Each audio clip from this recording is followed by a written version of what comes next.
तुमच्या सोबत महिला आहेत, त्यांचं काय मत आहे?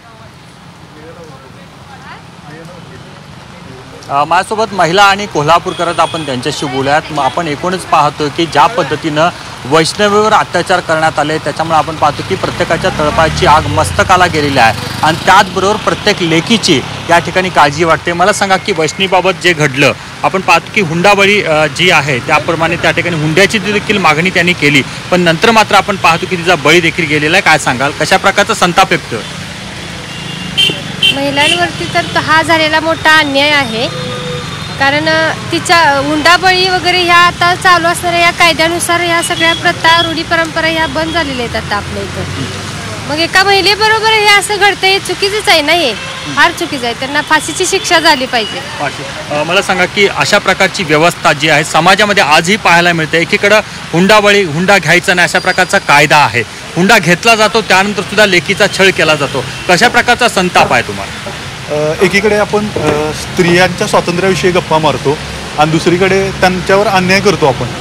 तर मला वाटते काय की आपला महाराष्ट्र पुरोगामी समजला जातो आणि या अशा महाराष्ट्रामध्ये या अशा घटना घडणं हे चुकीचं आहे। आणि मला वाटते त्यांचे जे कोण सासरे आहेत राजेंद्र हगवणे ते कुठेतरी फरार आहेत आता। पोलिसांनी त्यांच्यावर म्हणजे कडक कारवाई करावी आणि ज्या म्हणजे त्या मॅडम आहेत त्या वैष्णवी हगवणे त्यांनी महिला आयोगाला तक्रार दिली होती, पण महिला आयोगानं त्याच्यावर काय ॲक्शन घेतली नाही याचा देखील त्यांनी खुलासा करावा।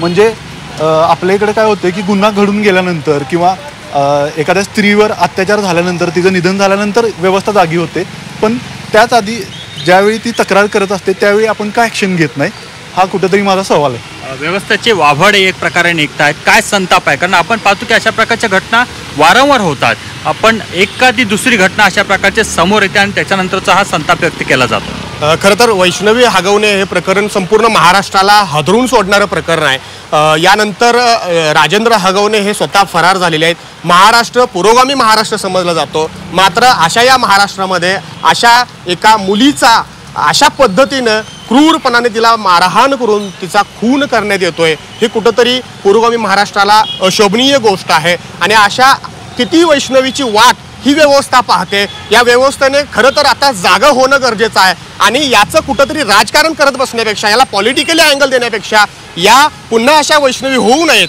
म्हणून त्या हगवणे कुटुंबाला जास्तीत जास्त कडक शिक्षा देणं गरजेचं आहे असं मला वाटतं। पुन्हा अशी हगवणे कुटुंबियासारखी वैष्णवी होऊ नये अशा प्रकारची भूमिका कोल्हापूरकरांची एकूण संतापाची लाट जी आहे ती पाहायला मिळते। प्रत्येकाच्या लेकी ज्या दिलेल्या आहेत त्या सुरक्षित आहेत की नाही याची काळजी आई बापांना लागलेली आहे, कारण आपण पाहतो की वैष्णवीने सर्व मागण्या पूर्ण केल्या त्याच्यानंतर देखील अशा प्रकारे जर छळ होत असेल तर माणुसकीला काळीमा फासणारी घटना असं म्हणावं लागेल। खरंय।